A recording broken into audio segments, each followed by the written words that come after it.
ഞങ്ങളുടെ കല്ലായി ഡിവിഷനിലെ സ്ഥാനാർത്ഥി പ്രശസ്ത സംവിധായകനും സിനിമാ പ്രവർത്തകരുമായ VM വിനുവിൻ്റെ പേർ വോട്ടർ പട്ടികയില്ലാതെ സംബന്ധിച്ച് ഞങ്ങൾ VM വിനു ഹൈക്കോടതിയിൽ ഹർജി സമർപ്പിച്ചിരുന്നു.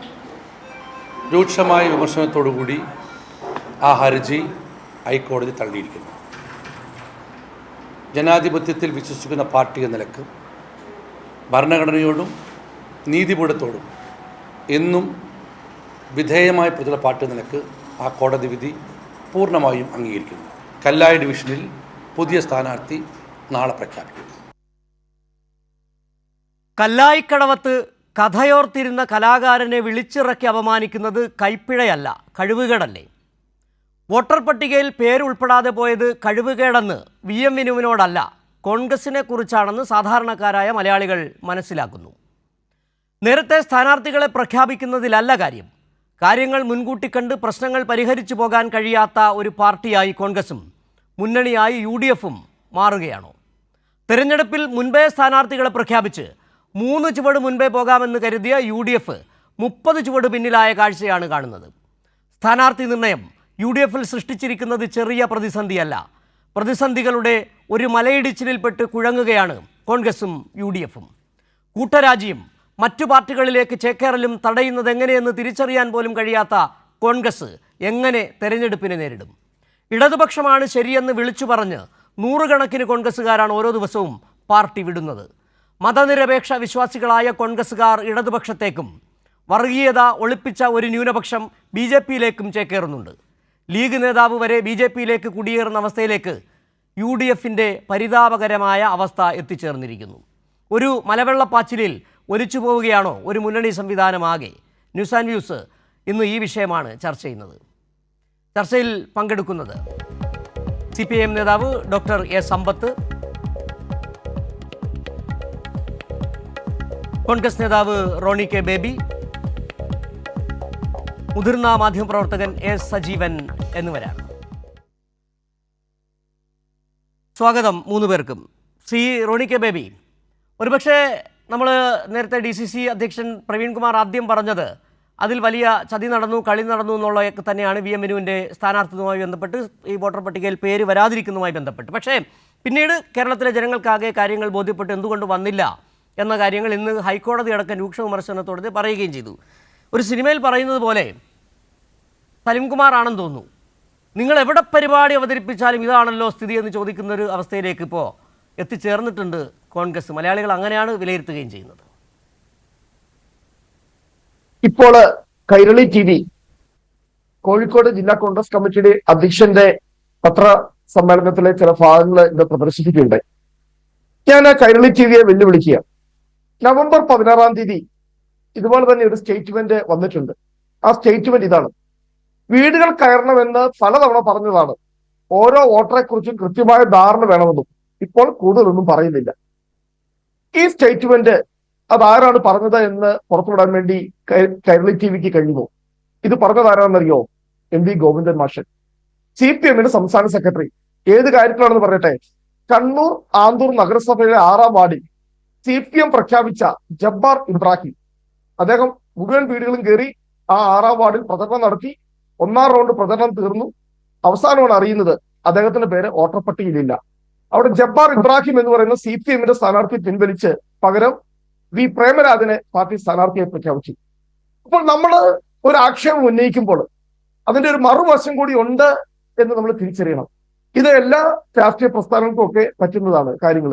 അതിന്റെ അകത്ത് കാരണം നമുക്കറിയാം, ഈ വോട്ടർ പട്ടിക എത്രയോ തവണ വോട്ടർ പട്ടിക പുതുക്കുന്നു, പിന്നെയും പുതുക്കുന്നു, സപ്ലിമെന്ററി ലിസ്റ്റ് വരുന്നു, വീണ്ടും ലിസ്റ്റ് വരുന്നു.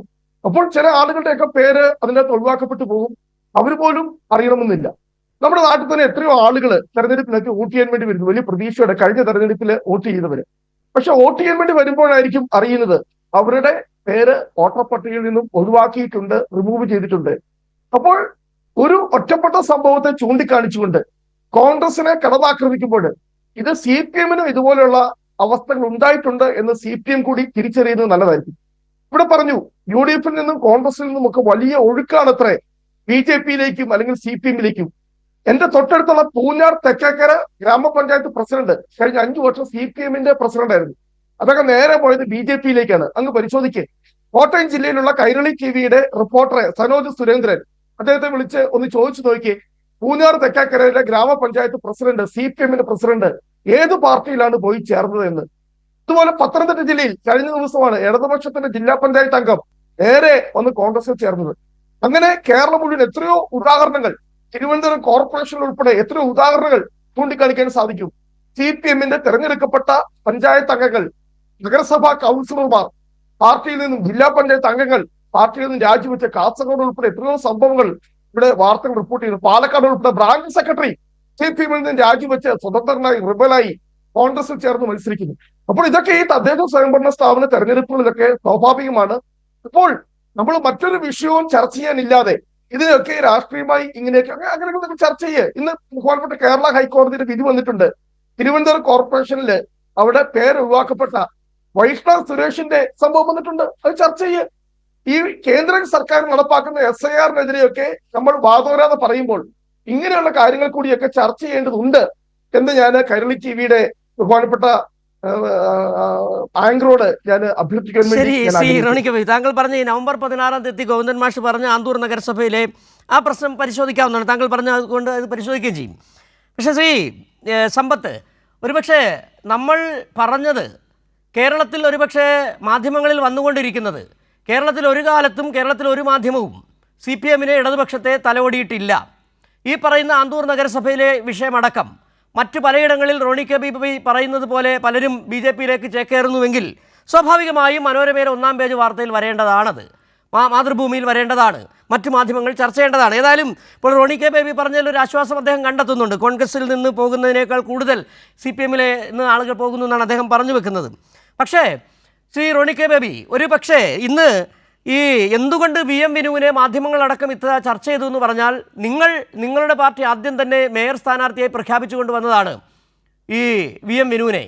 അദ്ദേഹത്തിൻ്റെ വോട്ടുണ്ടോ എന്ന് പരിശോധിക്കാൻ പോലും, വോട്ടർ പട്ടിക പരിശോധിക്കുന്നതിന് പോലും ശരിയായില്ലെന്ന്, തയ്യാറായില്ലെന്ന് മാത്രമല്ല അദ്ദേഹത്തെ അപമാനിക്കുന്ന നിലപാടാണ് എടുത്തത്. അതിനെ അങ്ങനെ നിസ്സാരവൽക്കരിച്ച് കളയേണ്ടതില്ല. അത് ആന്തൂർ നഗരസഭയിലെ ജബ്ബാറിൻ്റെ വിഷയം കൊണ്ട് പറഞ്ഞ് പരിഹരിക്കാവുന്നതല്ല.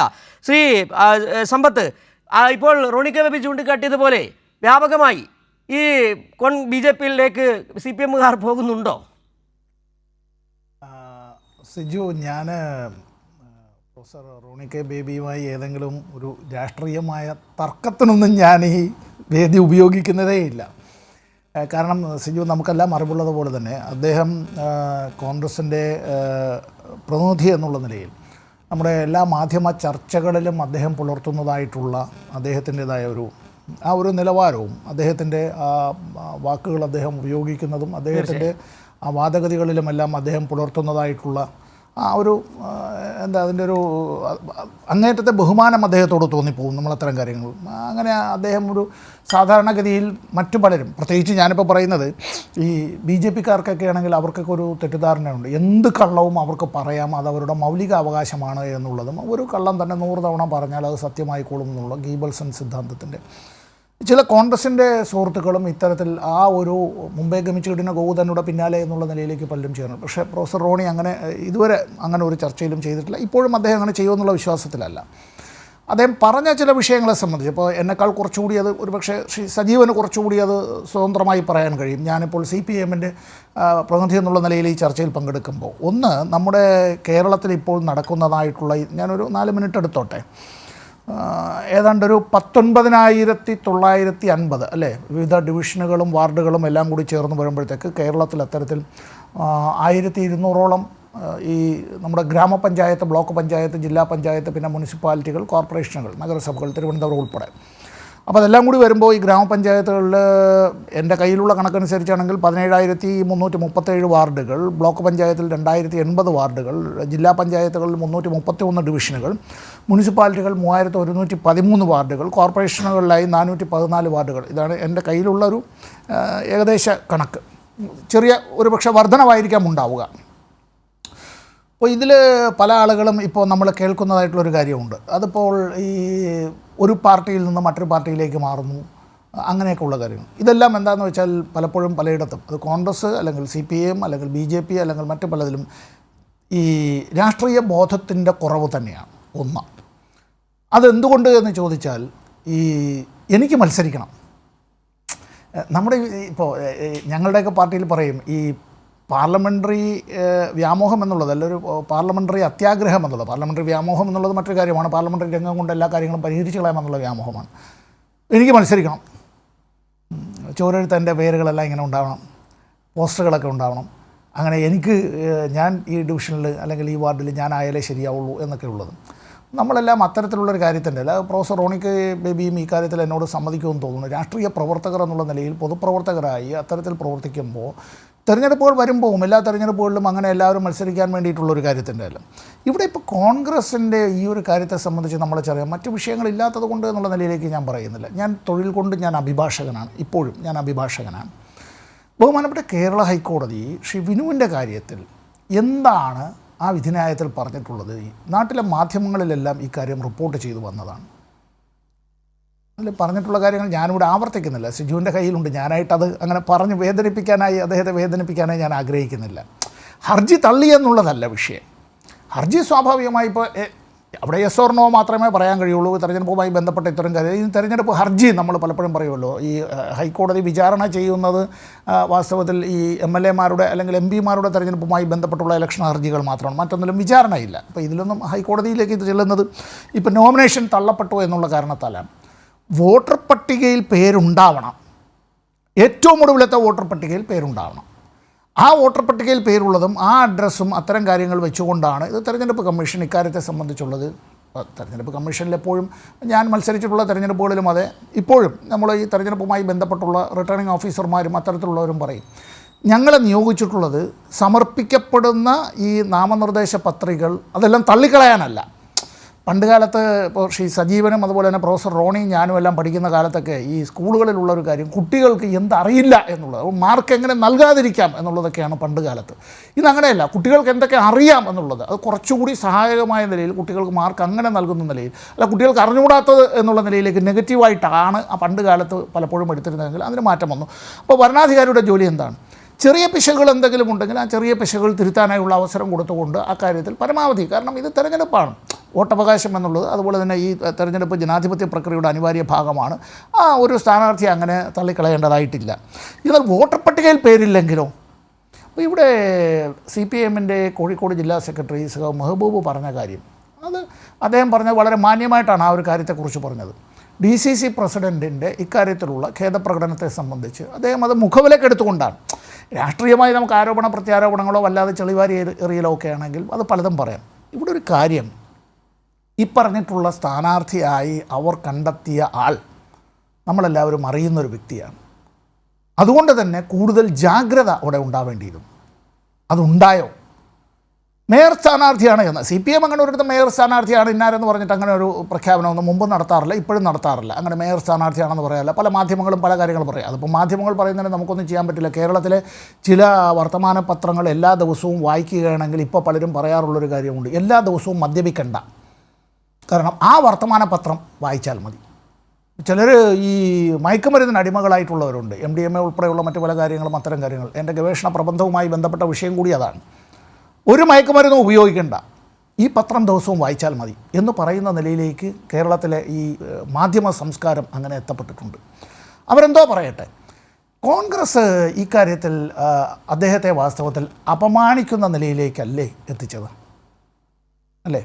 മേയർ സ്ഥാനാർത്ഥിയാണ് എന്ന് പറഞ്ഞു, ആ ഒരു മനുഷ്യനെ തന്നെ കണ്ടെത്തി, അതിനുവേണ്ടിയുള്ള ഇപ്പോൾ മറ്റു പലരുടേതുമായി തെരഞ്ഞെടുപ്പിൻ്റേത് ഒരു സ്ഥാനാർത്ഥി അവിടെ അല്ലെങ്കിൽ വേറൊരിടത്ത് ഇപ്പോൾ അതെല്ലാം അങ്ങനെ സംഭവിച്ചിട്ടുണ്ട് എങ്കിൽ അത് ജാഗ്രത കുറവ് തന്നെയാണ്. ഇനി MV ഗോവിന്ദൻ മാഷ് ഇക്കാര്യം പറഞ്ഞിട്ടുണ്ട്. MV ഗോവിന്ദൻ മാഷ് മാത്രമല്ല, താഴെത്തട്ടിൽ ഞങ്ങളടക്കം ബൂത്ത് തലം വരെയുള്ള കാര്യങ്ങൾ നടത്തുമ്പോഴും പറയാറുള്ളത്, എല്ലാ ഭവനങ്ങളിലും നിങ്ങൾ ചെല്ലണം, എല്ലാ സമ്മതിദായകരെയും നേരിട്ട് കാണണം, അവരെ തിരിച്ചറിയണം, അവരുമായി ബന്ധപ്പെട്ട് കാര്യങ്ങൾ സംസാരിക്കണം എന്നുള്ളതാണ്. അല്ലാതെ നമ്മളിപ്പോൾ ഈ പറയുന്ന മൾട്ടിമീഡിയയിൽ ഇത്തരത്തിൽ പല ആളുകളും അങ്ങനെ അയച്ചിട്ട് എത്രയും പെട്ടെന്ന് മാക്സിമം ഷെയർ ചെയ്യുക എന്നുള്ള നിലയിലേക്കല്ല. പേഴ്സൺ ടു പേഴ്സൺ കോൺടാക്റ്റ് എന്നുള്ളത് ഒരു ജനാധിപത്യ പ്രക്രിയയിൽ, പ്രത്യേകിച്ച് നമ്മുടേതുപോലുള്ള രാജ്യത്ത് ഇവിടെ രാഷ്ട്രീയമായി വളരെ സെൻസിറ്റീവാണ്. അതുകൊണ്ട് തന്നെ ഈ കാര്യമുണ്ട്. ഞാൻ നിർത്തുന്നതിന് മുമ്പ് ഒരു കാര്യം, ഇപ്പോൾ സെറിൻ്റെ കാര്യം വന്നിട്ടുണ്ട്. തീവ്ര വോട്ടർ പരിഷ്കരണത്തെ സംബന്ധിച്ച് എൻ്റെ അനുഭവം തന്നെ ഞാൻ പറയാം, അതുകൂടി പറഞ്ഞങ്ങ് നിർത്താം. എൻ്റെ വീട്ടിലെ ഒരു പെൺകുട്ടി വന്നു.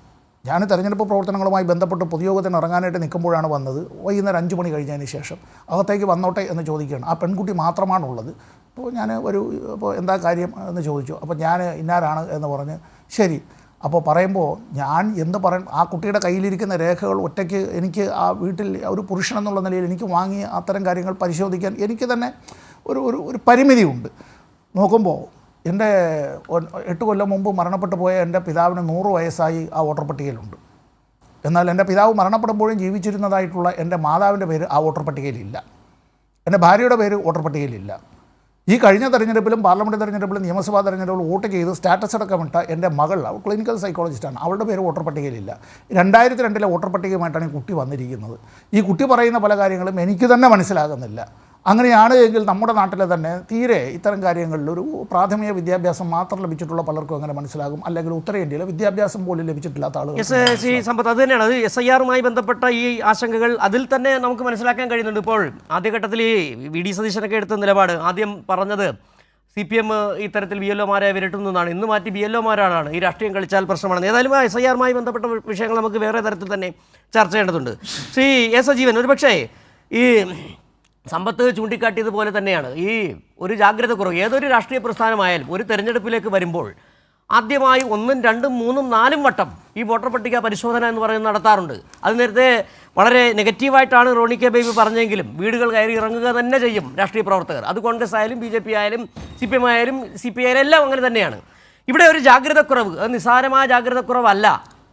ഒരു സ്ഥാനാർത്ഥിയെ, അതായത് വളരെ പ്രമുഖനായ ഒരു സ്ഥാനാർത്ഥിയെ, കേരളത്തിൽ അറിയപ്പെടുന്ന ഒരു സംവിധായകനെ ഉയർത്തിക്കാട്ടി മേയർ സ്ഥാനാർത്ഥിയെ ഉയർത്തിക്കാട്ടി കൊണ്ടുവരുമ്പോൾ പാലിക്കേണ്ട മിനിമം ജാഗ്രത പോലും ഇല്ലാതെയാണല്ലോ ചെയ്തത്. അതാണ് ഇവിടെ ചർച്ച ചെയ്യുന്നത്. ഒരുപക്ഷേ നേരത്തെ പറഞ്ഞതുപോലെ തന്നെ ഹൈക്കോടതി എടുത്ത് ഈ ഹർജി ചവറ്റുകുട്ടയിൽ എറിഞ്ഞുകൊണ്ട് വളരെ രൂക്ഷമായി തന്നെ ചോദിച്ചു. അതായത് VM-നോട് ചോദിച്ച് പറഞ്ഞത് ഇങ്ങനെയാണ്: വോട്ടർ പട്ടികയിൽ പേരില്ലെന്ന് പോലും, പേരുണ്ടോ എന്ന് പോലും പരിശോധിക്കാൻ കഴിയാത്ത ഒരാൾ എങ്ങനെയാണ് അയാൾക്ക് വോട്ട് നൽകേണ്ടതൊക്കെ ചോദിച്ച് വളരെ രൂക്ഷമായ ഭാഷയിൽ തന്നെ പറയുകയും ചെയ്തു. ഈ സാഹചര്യം കൊണ്ടെത്തിച്ചത് ആരാണ്? അതിനുശേഷം വന്നിരുന്നിട്ട് നഗരൂരിലെ കാര്യം പറഞ്ഞിട്ട് കണ്ണൂർ ആന്തൂരിലെ കാര്യം പറഞ്ഞിട്ട് കാര്യമുണ്ടോ ശ്രീ സജീവൻ? തീർച്ചയായിട്ടും ഒരു കാര്യമില്ല. കാരണം കോൺഗ്രസിന്റെ ഭാഗത്തൊരു ജാഗ്രതക്കുറവ് മാത്രമല്ല അതിലുണ്ടായിട്ടുള്ളത്. ജാഗ്രതക്കുറവ് എന്ന് പറയുന്നത് സാധാരണ വോട്ടർമാരെ ചേർത്തുന്നതിൽ ഉണ്ടാകുന്ന പ്രശ്നങ്ങൾ, അതിൽ വരുന്ന ഉദാസീനതയൊക്കെയാണ്. ഇവിടെ VM വിനു എന്ന് പറയുന്ന വ്യക്തിയെ പിടിച്ചു കൊണ്ടുവരുന്നതാണ്. അദ്ദേഹത്തിന് താല്പര്യമില്ലാത്തടത്ത് അദ്ദേഹത്തെ സ്ഥാനാർത്ഥിയാക്കാൻ കൂടുതൽ സമ്മർദ്ദം ചെലുത്തിയിട്ടാണ് അദ്ദേഹത്തെ കൊണ്ടുവരുന്നത്. അപ്പൊ അങ്ങനെ കൊണ്ടുവരുമ്പോൾ ആ സ്ഥാനാർത്ഥിക്ക് വോട്ടുണ്ടോ, കഴിഞ്ഞ തവണ അദ്ദേഹം വോട്ട് ചെയ്തിട്ടുണ്ടോ എന്ന് പരിശോധിക്കേണ്ടതാണ്. തീർച്ചയായിട്ടും പരിശോധിക്കേണ്ടതാണ്.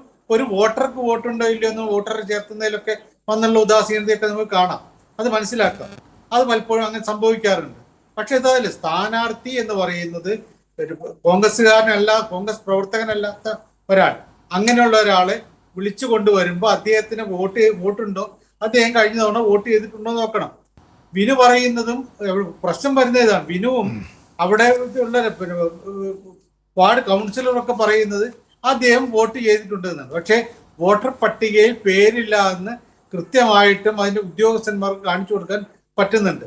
ഇനി വോട്ടുണ്ട് ഇതൊക്കെ എന്നുള്ള കാര്യം അവർക്ക് ഉറപ്പിക്കണമെങ്കിൽ ഈ അക്കാലത്തെ വോട്ടർ പട്ടിക എല്ലാ പാർട്ടി ഓഫീസുകളിലും ഉണ്ടാകുന്ന കാര്യം സംശയമില്ല. ആ വോട്ടർ പട്ടികയിൽ വിനുവിന്റെ പേരുണ്ടായിരുന്നു എന്നുള്ളത് അവർക്ക് തെളിയിക്കാം. പക്ഷെ അതൊന്നുമില്ല. അതിപ്പോ ആ ഘട്ടത്തിൽ പോലും നോക്കിയില്ല എന്നുള്ള മാത്രമല്ല, ഇങ്ങനൊരു അബദ്ധം സംഭവിച്ചിട്ടുണ്ടെങ്കിൽ അത്യാവശ്യം എന്തെങ്കിലുമൊക്കെ ന്യായീകരണങ്ങൾ പറഞ്ഞുകൊണ്ട് ഒഴിവാക്കാമായിരുന്നു. അതിനുശേഷം കോടതിയിൽ പോയെടുത്താണ് പ്രശ്നം. കോടതിയിൽ പോയിട്ട് ഇങ്ങനെ ഒരു തിരിച്ചടി, അവിടെയാണ് വിനുക്കാർക്ക് ഒരു തെറ്റും ചെയ്തിട്ട് മനസ്സിലാക്കുന്നത്. കാരണം വിനു മത്സരിക്കണം എന്നുള്ള ആർത്തിയോട് കൂടിയിട്ട് വന്ന സ്ഥാനാർത്ഥിയല്ല. അദ്ദേഹം അവിടെ വീട്ടിലിരിക്കുന്നതിനിടയിൽ പോയി അദ്ദേഹത്തിന് സമ്മർദ്ദം ചെലുത്തിയിട്ട് നിങ്ങൾ തന്നെയാണ് അടുത്ത മേയർ എന്നും പറഞ്ഞ് ബോധ്യപ്പെടുത്തിയിട്ടാണ് അദ്ദേഹത്തെ കൊണ്ടുവരുന്നത്. അപ്പോൾ ഒരുപക്ഷെ വിനുവിന് എന്റെ പേരുണ്ടോ എന്നുള്ള കാര്യം നോക്കാൻ പറ്റി. അങ്ങനെ സാധാരണ വ്യക്തികൾക്ക് പറ്റില്ല. രാഷ്ട്രീയക്കാരല്ലാത്ത ആളുകളൊന്നും തയ്യാറാവാറുമില്ല. അത് നോക്കിയിട്ട് വേണ്ടിയിരുന്നു അവിടെയുള്ള DCC നേതാക്കന്മാരും മറ്റുള്ള ആളുകൾ പ്രവർത്തകരൊക്കെ ഇത് വിനുവിനെ അവിടെ സ്ഥാനാർത്ഥിയാക്കേണ്ടിയിരുന്നത്. അദ്ദേഹം ഒരു റൗണ്ട് പ്രവർത്തനം നടത്തുകയും ചെയ്തു. എന്നിട്ടും അപ്പോഴും പറഞ്ഞു നിൽക്കുകയാണ്, ഞങ്ങൾ ഇവിടെ കഴിഞ്ഞ തവണ അദ്ദേഹം വോട്ട് ചെയ്തിട്ടുണ്ട്, അദ്ദേഹം ഇത് CPM-ന്റെ കള്ളക്കളിയാണ്, അല്ലെങ്കിൽ വോട്ട് കവർന്നെടുക്കുന്ന പരിപാടിയാണ് എന്നൊക്കെ പറഞ്ഞത് വളരെ മോശമായിട്ട് കാര്യമായി. അത് കഴിഞ്ഞ് അവിടെയൊക്കെ നിർത്തുക. ഇതൊക്കെ വേണമെങ്കിൽ രാഷ്ട്രീയത്തിൽ തന്ത്രപരമായിട്ട് നിലപാടായിട്ട് കണക്കാക്കാമായിരുന്നു. പക്ഷേ അത് കഴിഞ്ഞ് കോടതിയിൽ പോയിട്ട് ഇത്രയും മോശമായ രൂപത്തിൽ, ഇപ്പൊ താങ്കൾ പറഞ്ഞോളൂ, അതിരൂക്ഷമായ രൂപത്തിലുള്ള ഒരു വിമർശനം കൂടി ഏറ്റുവാങ്ങേണ്ട ഒരവസ്ഥയുണ്ടാക്കി. അപ്പോൾ ഇവിടെ ജാഗ്രത കുറവ് എന്ന് മാത്രം പറഞ്ഞിട്ട് കാര്യമില്ല. ഇത്തരം കാര്യങ്ങളായിട്ടും പ്രധാനപ്പെട്ട കാര്യങ്ങൾ, ഒരു സ്ഥാനാർത്ഥിയെ നിർത്തുമ്പോൾ അതിന് ചെയ്യേണ്ട കാര്യങ്ങൾ എന്തെന്ന് പോലും വ്യക്തമായിട്ട് അറിയാത്ത ആളുകളാണ് വരുന്നതിലുണ്ടാവുന്ന പ്രശ്നം. മാത്രമല്ല ഇത് ഇത്തവണ മറ്റുള്ളവരെക്കാളൊക്കെ മുമ്പെയാണ് ഞങ്ങളെന്ന് എല്ലാ UDF നേതാക്കന്മാർ, പ്രത്യേകിച്ച് കോൺഗ്രസ് നേതാക്കന്മാരൊക്കെ ആവർത്തിച്ച് പറഞ്ഞുകൊണ്ടിരുന്ന കാര്യമാണ്. ഞങ്ങൾ എല്ലാ വീടുകളിലും കയറി വോട്ട് ആർക്കൊക്കെയാണ് വോട്ടില്ലാത്ത അവരുടെയൊക്കെ വോട്ടുകൾ ചേർത്തിട്ടുണ്ട് എന്ന് ആവർത്തിച്ച് എന്നോട് വ്യക്തിപരമായി പറഞ്ഞ ആളുകളുണ്ട്. കാരണം നമുക്കൊക്കെ ഇവിടെ അറിയാമല്ലോ, ഇവിടെ വോട്ട് ചേർത്തലിന്റെ കാര്യത്തിൽ ഏതൊക്കെ പാർട്ടികളാണ് മുന്നിലുള്ളതെന്നുള്ള കാര്യം ഫീൽഡിൽ ഉണ്ടാവുന്ന ആളുകൾ എന്നുള്ളതിലേക്ക് നമുക്കറിയാമല്ലോ. അപ്പോഴൊക്കെ അവരോട് പറയുമ്പോൾ, അല്ല ഞങ്ങൾ എല്ലാ സ്ഥലത്തും പോയിട്ടുണ്ട്, ഞങ്ങൾ എല്ലാ ആളുകളെയും വോട്ടർ പട്ടികയിൽ ചേർത്തിട്ടുണ്ട് എന്ന് പറയുമ്പോൾ ഈ വിനുവിനെ പോലുള്ള ഒരാളെ പോലും ചേർത്താൻ അവർക്ക് പറ്റിയില്ല എന്നുള്ളതാണ്. ഇപ്പൊ ഇനി നോക്കിക്കഴിഞ്ഞാൽ എത്ര പേരെ അവർക്ക് വോട്ടർ പട്ടികയിൽ ഇപ്പോൾ വോട്ടവകാശം കിട്ടേണ്ട എത്ര പേരെ വോട്ടർ പട്ടികയിൽ ചേർത്താൻ പറ്റി എന്നുള്ള ഒരു ചോദ്യമുണ്ട്. അപ്പൊ ഇത് ഇങ്ങനെയുള്ള ഉദാസീനത ഉണ്ടാകുന്ന പ്രശ്നം തെരഞ്ഞെടുപ്പ് രംഗത്ത് സ്ഥാനാർത്ഥിയെ എവിടെയെങ്കിലും നിർത്തിയത് കൊണ്ട് മാത്രമായില്ല. ഇതിനപ്പുറത്തേക്ക് ജയിക്കുക എന്നുള്ളൊരു താല്പര്യം, അത് ഞാൻ ഇപ്പോൾ വിചാരിച്ചത് കുറച്ചു കാലം മുമ്പെയൊക്കെ വളരെ ജാഗ്രതയോട് കൂടിയിട്ട് കോൺഗ്രസ് പ്രവർത്തകർ ഉണ്ടായിരുന്നു. അതുപോലും ഉണ്ടായില്ല എന്നുള്ള വലിയ കഷ്ടമാണ്. മാത്രമല്ല വ്യക്തമായിട്ടുള്ള കൂടിയാലോചനകൾ ഇല്ലാത്തതിന്റെ പേരിലാണ് പലയിടത്തും ഈ പ്രശ്നങ്ങൾ ഉണ്ടാവുന്നത്. ഇപ്പൊ ലീഗിൽ പോലും, പണ്ട് കോൺഗ്രസിലൊക്കെ പ്രശ്നങ്ങളുണ്ട്, പക്ഷെ ലീഗിൽ പോലും അതിരൂക്ഷമായ രൂപത്തിലുള്ള തർക്കങ്ങൾ ഉണ്ടാവുന്നു. ലീഗിന്റെ കൗൺസിലർ, കോഴിക്കോട്ടെ തന്നെ ലീഗിന്റെ കൗൺസിലർ കഴിഞ്ഞ ദിവസം മാറിയിട്ട് RJD-യിലേക്ക് വന്നു. BJP-യിലേക്ക് പോയി. ഇന്നൊരു ലീഗ് നേതാവ് BJP-യിലേക്ക് പോയി. ഇത് BJP-യിലേക്ക് പോകുന്നു, CPM-ലേക്ക് പോകുന്നു, എല്ലാ പാർട്ടികളിലേയും പോകുന്നു. എനിക്കറിയാവുന്ന എന്റെ സുഹൃത്തു കൂടിയായിട്ടുള്ള ഒരാള്, STU-വിന്റെ വളരെ നേതാവായിട്ടുള്ള ഒരാൾ കഴിഞ്ഞ ദിവസം, ഈ സംസ്ഥാന തല നേതാവാണ്, അദ്ദേഹമാണ് CPM-ലേക്ക് പോയിട്ടുള്ളത്. അപ്പൊ ഇങ്ങനെ പോകുന്നുണ്ട് എങ്കിൽ ഈ തെരഞ്ഞെടുപ്പ് ഘട്ടത്തിന് വലിയൊരു കൊഴിഞ്ഞു പോക്കുണ്ടാക്കാതെ ഇരിക്കേണ്ടിയിരുന്നു കോൺഗ്രസ്. ഞാൻ അവരുടെ വിരോധം കൊണ്ടല്ല പറയുന്നത്, അവർ ശരിക്കും ജാഗ്രതയോടുകൂടി പ്രവർത്തിച്ചിട്ട്. എനിക്ക് തോന്നുന്നു ഈ ജാഗ്രത കുറവ് എന്ന് പറയുന്നത് താങ്കൾ പറഞ്ഞാണ് അതിനകത്ത് കാതലായ വിഷയം. ജാഗ്രത കുറവ്, ഉദാസീനത, അതുമാത്രമല്ല ഈ വിഷയം. എന്താണ് ഈ നേരത്തെ സ്ഥാനാർത്ഥികളെ പ്രഖ്യാപിച്ചതിലൂടെ കോൺഗ്രസ് ലക്ഷ്യമിട്ടതെന്ന് ഒരു തരത്തിലും മനസ്സിലാകുന്നില്ല. ഈ സ്ഥാനാർത്ഥികളെ പ്രഖ്യാപിച്ചതിന് പിന്നാലെ ഇന്ന് തന്നെ നമുക്കറിയാം എത്ര പേരാണ് ഈ പിരായിരിയിലൊക്കെ, പാലക്കാട്ടെ പിരായിരിയിലടക്കം വലിയ തരത്തിലുള്ള ആരോപണമാണ്. പേയ്മെൻറ്റ്, അതായത് പണം വാങ്ങി 10 ലക്ഷം രൂപ മേടിച്ചാണ് സ്ഥാനാർത്ഥിയെ നിശ്ചയിച്ചതെന്ന് പ്രീജ ശശിധരൻ എന്ന് പറയുന്ന ഒരു വനിതയ്ക്ക്, മഹിളാ കോൺഗ്രസ് നേതാവിന് തന്നെ പറയേണ്ടി വരുന്നു. എല്ലാ ജില്ലകളും, പത്തനംതിട്ടയിലായാലും തൃശ്ശൂരായാലും പാലക്കാട്ടായാലും എല്ലായിടത്തും ഇന്ന് തന്നെ നമുക്കറിയാം തിരുവനന്തപുരത്ത് രമണി പി നായർ എന്ന് പറയുന്ന വളരെ മുതിർന്ന കോൺഗ്രസ് അവർ കോർ കമ്മിറ്റി നടക്കം രാജിവെക്കുന്നു. അതായത് നിരന്തരം ഇങ്ങനെ കൊഴിഞ്ഞു പോക്ക് നടക്കുകയാണ്. ഈ ജാഗ്രത കുറവ്, ഉദാസീനത എന്ന് പറയുന്നത് അത് നിസ്സാരമല്ല കാര്യം. കോൺഗ്രസ് കഴിഞ്ഞ കുറച്ചു കാലങ്ങളായിട്ട് എടുത്തുകൊണ്ടിരിക്കുന്ന ഒരു വ്യക്തതയില്ലായ്മ, രാഷ്ട്രീയ നിലപാടില്ലായ്മ എന്ന് തന്നെ പറയേണ്ടി വരുന്നത്. ഒരുപക്ഷേ ഈ സാഹചര്യത്തിൽ ഒരു കാര്യം കൂടി എടുത്ത് പറഞ്ഞു പോകേണ്ടതുണ്ട്. ഈ തദ്ദേശ തെരഞ്ഞെടുപ്പാണെങ്കിലും ചർച്ച ചെയ്യുന്നത് പ്രാദേശിക വിഷയങ്ങളാണെങ്കിലും ചില ദേശീയ വിഷയങ്ങൾ കൂടി ചർച്ച ചെയ്യേണ്ടി വരുന്നുണ്ട്. ഇന്ന് തന്നെ ഇപ്പോൾ ജോൺ ബ്രിട്ടാസ് MP ഒരു ഫേസ്ബുക്ക് പോസ്റ്റ് ഇട്ടിട്ടുണ്ട്. അതിനകത്ത് ശശി തരൂരിനെ കുറിച്ചാണ്. ശശി തരൂർ ഇങ്ങനെ നിരന്തരം മോദി സ്തുതി നടത്തിക്കൊണ്ടിരിക്കുകയാണ്. ഈ മോദി സ്തുതി നടത്തിയപ്പോഴത്തേക്ക് അദ്ദേഹം പറഞ്ഞത്, ഈ ഗോയങ്ക പ്രസംഗമുണ്ടല്ലോ, മോദിയുടെ ഗോയങ്ക പ്രസംഗം ദേശീയത ഉയർത്തിപ്പിടിക്കുന്നതാണ്. അതിൽ അദ്ദേഹത്തിൻ്റെ പ്രസംഗം എന്തായിരുന്നു എന്നറിയാവോ? കോൺഗ്രസ് എന്ന് പറയുന്ന പാർട്ടി മാവോയിസ്റ്റ് മുസ്ലിം ലീഗ് പാർട്ടിയായി മാറിയിരിക്കുന്നു എന്ന് പറയുന്ന തരത്തിലേക്ക് വലിയ തരത്തിൽ പ്രസംഗം നടത്തിയ മോദിയാണ് തരൂർ സ്തുതിച്ചത്. ആ തരൂരിനെതിരെ ഒരു നടപടിയെടുക്കാൻ കഴിയുന്നില്ല. KC വേണുഗോപാൽ ബീഹാറിൽ പോയി ആ സമയത്ത് ഇലക്ഷൻ സമയത്ത് നിൽക്കേണ്ട KC വേണുഗോപാൽ ഇവിടെ തദ്ദേശ തെരഞ്ഞെടുപ്പിൻ്റെ ഭാഗമായി നിൽക്കുകയായിരുന്നു. ദേശീയ തലത്തിലെടുക്കുന്ന വല്ലാത്തൊരു ജാഗ്രത കുറവ്, അതായത് രാഷ്ട്രീയം എന്താണ്, ഈ കാലഘട്ടത്തിൽ എടുക്കേണ്ട രാഷ്ട്രീയം എന്താണെന്ന് ബോധ്യമില്ലാത്ത തരത്തിലേക്ക് കോൺഗ്രസ് മാറുന്നു. അത് AICC മുതൽ താഴത്തെ ഈ പഞ്ചായത്ത് തലത്തിലെ സമിതികൾ വരെ എത്തിച്ചേരുന്നു എന്ന് പറയുമ്പോൾ ആ പാർട്ടി വല്ലാത്ത തരത്തിലുള്ള ഒരു ചതിയിൽപ്പെട്ട്, ചതി എന്നല്ല പറയുന്നത്, അത് അമ്പാടെ തകർന്നിരിക്കുന്നു എന്ന് പറയുമ്പോൾ റോണി കെ ബേബി അതിനെ ഗൗരവത്തിലെടുക്കുക തന്നെ വേണം. നേരത്തെ ഒരു പക്ഷേ സമ്പത്ത് താങ്കളെക്കുറിച്ച് ചൂണ്ടിക്കാട്ടിയ പോലെ താങ്കൾ വസ്തുതകൾ വളരെ സൗമ്യമായി അവതരിപ്പിക്കുന്നതാണ്, മര്യാദയോടുകൂടി ചർച്ചയിൽ പങ്കെടുക്കുന്നതാണ്. പക്ഷേ യാഥാർത്ഥ്യങ്ങൾ കോൺഗ്രസ് എന്ന് പറയുന്ന രാഷ്ട്രീയ പാർട്ടി എടുത്തിരിക്കുന്ന ആ നിലപാട് പാർട്ടി അപ്പാടെ തകർക്കുന്നുണ്ട്. അത് ഗൗരവത്തിൽ ചർച്ച ചെയ്യേണ്ടതല്ലേ ശ്രീ റോണി കെ? എനിക്ക് തോന്നുന്നു സജീവനും സമ്പത്തും അടക്കം പറഞ്ഞു അത് തന്നെയാണ്, അത് ഗൗരവത്തിൽ തന്നെ ചർച്ച ചെയ്യണ്ടേ? ആദ്യമേ തന്നെ ഇത്രയും ബഹുമാന്യനായ ഡോക്ടർ സമ്പത്ത് എന്നെ കുറിച്ച് പറഞ്ഞ നല്ല വാക്കുകൾക്ക് ഞാൻ അങ്ങയോട് നന്ദി പറയുന്നു. വളരെ പെട്ടെന്ന്, അതായത് ഒരുപക്ഷെ താങ്കളെ കുറിച്ച് പറഞ്ഞ താങ്കളുടെ ഈ സൗമനസ്യത്തെ കുറിച്ചൊക്കെ അദ്ദേഹം അറിയുന്നുണ്ട്. ഒരുപക്ഷെ ഇടതുപക്ഷത്തിന് CPM ഇത്തരം സൗമ്യരായ ആൾക്കാരെ ആവശ്യമുണ്ടോ എന്ന് കൂടി അദ്ദേഹം പറഞ്ഞു വെക്കുന്നുണ്ട്. ഞാൻ എന്റെ പ്രസ്ഥാനത്തിന്റെ നിലപാടുകൾ ഞാൻ പറയാൻ വേണ്ടിയിട്ടാണ് ഞാൻ ഇവിടെ എത്തിയിരിക്കുന്നത്. നമ്മൾ വളരെ സത്യസന്ധമായി പറഞ്ഞു കഴിഞ്ഞാൽ രാഷ്ട്രീയം എന്നത് ഇപ്പോൾ വല്ലാതെ മൂല്യച്യുതി ബാധിച്ചിരിക്കുന്നു എന്ന് നമുക്ക് കൃത്യമായിട്ട് അറിയാം. ബഹുമാനപ്പെട്ട സമ്പത്തിന്റെ പിതാവൊക്കെ രാഷ്ട്രീയ പ്രവർത്തനം നടത്തിയിരുന്ന ഒരു കാലഘട്ടം. നമ്മളൊക്കെ അതിനകത്തുനിന്ന് ആവേശം കൊണ്ടിട്ടുണ്ട്. അദ്ദേഹത്തിന്റെ കഥകളൊക്കെ ഞാനും വായിച്ചിട്ടുണ്ട്. ജയിലിൽ കിടന്നു പോലും തെരഞ്ഞെടുപ്പിൽ മത്സരിച്ച് ചരിത്രം സൃഷ്ടിച്ച ബഹുമാനപ്പെട്ട സമ്പത്തിന്റെ പിതാവിന്റെ ചരിത്രമൊക്കെ നമ്മളെ വല്ലാണ്ട് ആവേശം കൊണ്ടിട്ടുണ്ട്. പക്ഷെ ഇപ്പോഴത്തെ കാലഘട്ടം നമുക്കറിയാം, ഏത് രാഷ്ട്രീയ പ്രസ്ഥാനത്തിലും ഒരുപാട് ഇതുപോലെയുള്ള മൂല്യങ്ങൾ നഷ്ടപ്പെട്ടു പോകുന്ന ആളുകളുടെ എണ്ണം കൂടിക്കൂടി വരിക. ഇപ്പോൾ കോൺഗ്രസിനെ നിങ്ങൾക്ക് ഇവിടെ ആക്രമിക്കാം. കോൺഗ്രസിൽ നിന്നും ഒരുപാട് ആളുകൾ CPM-ലേക്ക് പോകുന്നു, അല്ലെ BJP-യിലേക്ക് പോകുന്നു. നമ്മൾ കഴിഞ്ഞ ഒരാഴ്ചത്തെ തന്നെ കണക്കിലെടുത്താൽ ഇവിടെ പറഞ്ഞുകൊണ്ട് മാത്രം ഞാൻ തിരിച്ച് ഒരു മറുപടി പറയുന്നതെന്ന് മാത്രമല്ല, കഴിഞ്ഞ ഒരാഴ്ചയിൽ തന്നെ CPM വിട്ടു പുറത്തുപോയ ഒരു 100 കണക്കിന് നേതാക്കളുടെ പേര് എനിക്ക് പറയാൻ കഴിയും. ഇവിടെ ഈ തൃക്കാക്കരയില് SFIയുടെ നേതാവായിരുന്ന MS ശരത്കുമാർ CPM വിട്ട് അദ്ദേഹം അവിടെ റിബലായി മത്സരിക്കുന്നു. പൂഞ്ഞാർ തെക്കേക്കര പഞ്ചായത്ത് പ്രസിഡന്റ് ജോർജ് മാത്യു അത്യാലി, അതുപോലെ പത്തനംതിട്ടയിലെ ജില്ലാ പഞ്ചായത്ത് അംഗമായിരുന്ന ശ്രീനാദേവി കുഞ്ഞമ്മ, ഗുരുവായൂർ നഗരസഭ മുൻ vice chairman Abhilash B Chandran, കോട്ടപ്പുറത്ത് ബ്രാഞ്ച് കമ്മിറ്റി അംഗം ജിതിൻ, ദേശാഭിമാനി മുൻ ബ്യൂറോ ചീഫ് തിരുവനന്തപുരത്തെ K ശ്രീകണ്ഠൻ, ഇതുപോലെ തന്നെ തിരുവനന്തപുരത്ത് നഗരസഭയിലെ ചെമ്പഴന്തി ആടോട്ടുകാണം പ്രദേശത്ത് ആനി അശോകൻ, ലോക്കൽ കമ്മിറ്റി അംഗം KV Mohanan, panchayat vice president തെങ്കുറിശ്ശിയിലെ M സലീന, കച്ചമ്പാറ തെക്കുപുറത്ത് ബ്രാഞ്ച് സെക്രട്ടറി V പത്മനാഭൻ, ഒരുപാട് ആളുകൾ CPM വിട്ട് പുറത്തു വരുന്നുണ്ട്. പക്ഷേ എന്ന് പറയുന്നത് ഇപ്പോൾ CPM അങ്ങ് തകർന്നുകൊണ്ടിരിക്കുകയാണ് എന്നുള്ള ഒരു രാഷ്ട്രീയ ആരോപണമൊന്നും ഉന്നയിക്കാൻ വേണ്ടിയല്ല ഞാൻ ഈ പേരുകൾ പറഞ്ഞത്.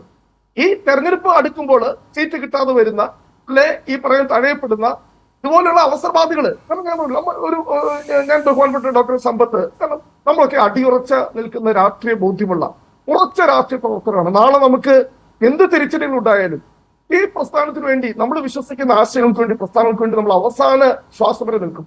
നമ്മളൊക്കെ പോരാടുന്നത് ആശയങ്ങൾക്ക് വേണ്ടിയാണ്, അല്ലാതെ അധികാര കസാരകൾക്ക് വേണ്ടിയോ. എത്ര ശക്തമായിട്ടാണ് ബഹുമാനപ്പെട്ട സമ്പത്ത് CPM-ന്റെ MP ആയിരുന്നു, പക്ഷെ അദ്ദേഹം ഇപ്പോഴും അതിശക്തമായിട്ട് പാർട്ടിക്ക് വേണ്ടിയിട്ട് നിലകൊള്ളുന്നു. ഞാൻ പറഞ്ഞു വന്നത്, നമ്മൾ ഇങ്ങനെയുള്ള ഈ അവസരവാദികളെ ഒറ്റപ്പെടുത്തുവാൻ, അത് ഏത് പ്രസ്ഥാനമായിക്കോട്ടെ, ഇങ്ങനെയുള്ള അവസരവാദികളെ ഒറ്റപ്പെടുത്തുവാൻ. കാരണം ഞാൻ പറഞ്ഞത് ഇവരുടെയൊക്കെ മുഖപട്ടം ഇങ്ങനെ രാഷ്ട്രീയ കാപട്യം കാണിച്ച് ഒരു പ്രസ്ഥാനത്തെ വഞ്ചിച്ച്, അല്ലെ ഇത്രയും കാലം അവരെ പിന്തുണച്ച ഒരു പ്രസ്ഥാനത്തെ വഞ്ചിച്ച് അവർ മറ്റൊരു പ്രസ്ഥാനത്തിലേക്ക് ചേക്കേറുമ്പോൾ അവർ പൊതുജന സമൂഹത്തിൽ അവർക്ക് വലിയ പിന്തുണ കിട്ടുമെന്നൊന്നും ഞാൻ വിശ്വസിക്കുന്നില്ല. കേരളത്തിൽ പ്രത്യേകിച്ചും, കാരണം കേരളത്തിലെ പൊതുബോധം, കേരളത്തിൽ വളരെ കൃത്യമായി തന്നെ രാഷ്ട്രീയ ബോധമുള്ള ജനങ്ങളാണുള്ളത്, പൊതുസമൂഹമാണുള്ളത്. അവർ ഇത്തരമുള്ള രാഷ്ട്രീയ നാടകങ്ങളെ ഒന്നും പ്രോത്സാഹിപ്പിക്കുമെന്ന് ഞാൻ വിശ്വസിക്കുന്നില്ല കേരളത്തിന്റെ ഒരു പൊതുസമൂഹത്തിന്റെ ഭാഗത്ത് നിന്നുകൊണ്ട്.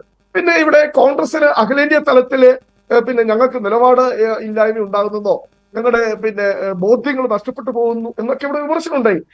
ശ്രീ രാഹുൽ ഗാന്ധി, എനിക്ക് തോന്നുന്നില്ല കേരളത്തിൽ പുറത്തുപോയി CPM-ന്റെ നേതാക്കൾ ഇതുപോലെ ഒരു പരാമർശം നടത്തുമെന്ന് എനിക്ക് തോന്നുന്നില്ല. കാരണം ശ്രീ രാഹുൽ ഗാന്ധി ബീഹാറിൽ വോട്ട് ചോരി യാത്ര നടത്തിയപ്പോൾ രാഹുൽ ഗാന്ധിയോടൊപ്പം തോളോട് തോൾ ചേർന്ന് നിന്ന നേതാവിന്റെ പേര് CPM-ന്റെ അഖിലേന്ത്യാ സെക്രട്ടറി ആയിട്ടുള്ള സഖാവ് MA ബേബിയാണ്.